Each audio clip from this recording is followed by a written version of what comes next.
Hello, this is Anas Al-Hassani, and today we're going to be talking to Dr. Brenda Higgins, the Associate Vice President for Student Health and Wellness on campus, about COVID tracking and testing. Dr. Higgins will tell us more about the testing methods we have on campus and the number of cases we have. This interview was done October 28th, and some information could be out of date. To check out the most current information about COVID, please head to truman.edu/coronavirus. Here's the interview with Dr. Higgins. I'm Brenda Higgins. I'm the Associate Vice President for Student Health and Wellness. The process is a student calls the health center and makes an appointment for a Zoom visit. And they have an appointment with a nurse practitioner who talks with them about their symptoms, about what their contact was, if they had contact, and determines then what the best time frame for testing would be and what the best test would be, whether a rapid test or a PCR test. You said you use two different types of testing.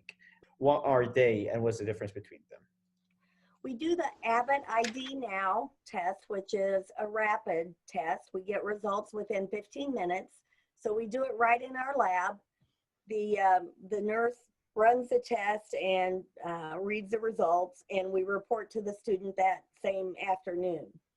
We're always careful before we go home for the day that we've notified every student the result of their test.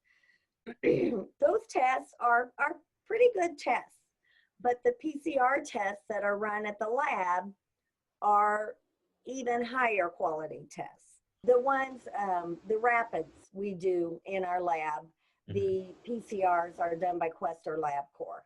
How many tests have we done? Have the school done so far for We've students? done around 450, and of course that changes daily.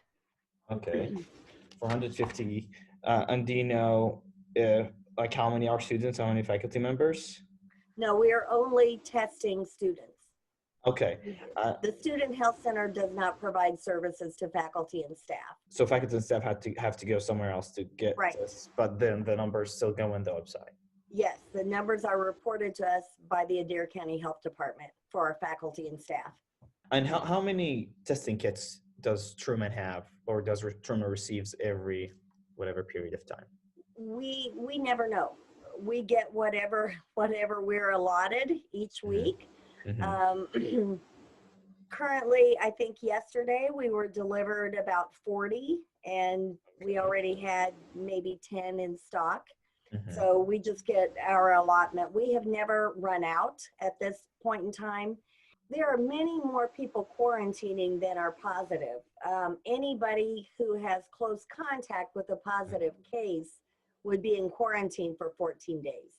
So the number of people in quarantine is not reflective of the number of positive cases. So isolation is positive cases.